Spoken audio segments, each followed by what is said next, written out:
ఈ రోజు మీ farewell day. ఎందుకు ఏడుస్తున్నారు? రేపటి నుంచి కలుసుకోలేం కదా. ఏమి సాయంత్రానికి చచ్చిపోతున్నారా? ఫోన్ నెంబర్లు తీసుకోండి, మళ్ళీ మాట్లాడుకోవచ్చులే. సరే సార్. ఇప్పుడు కల్చరల్ ప్రోగ్రామ్స్. ఎక్కడో పుట్టి ఎక్కడో పెరిగి ఇక్కడే కలిసా. ఎక్కడ పుట్టి ఎక్కడ పెరిగి ఈడెక్కడ పుట్టినాడు తెలియదా నీకా? తెలుసు సార్. ఎక్కడ పుట్టినాడా? ఈ ఊరే సార్. ఎక్కడ పెరిగినాడా? ఈ ఊర్లోనే సార్. మళ్ళీ ఎక్కడ పుట్టి ఎక్కడ పెరిగే కరెక్ట్ గా పాడు. ఇక్కడే పుట్టి ఇక్కడే పెరిగి ఇక్కడే కలిసాము, చదువులమ్మ చెట్టు నీడలో విడలేమంటూ విడిపోమంటూ వెళ్ళి.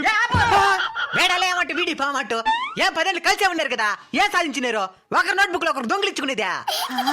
ఫేర్వెల్ ఫంక్షన్ అంటే చాలు ప్రతి ఒక్కరికి ఫీలింగ్. పెద్ద తర్వాత హాస్పిటల్ అర్జెంట్గా 10,000 ఫోన్ చేస్తే ఒక్కడు కూడా ఫోన్ ఎత్తాడు. ఇప్పుడు మాత్రం వేడలేమంటూ వీడి పామంటూ no feeling, only enjoy. Okay sir. రివల మచ్చా రివా రివా రివల మచ్చా రివల మచ్చా.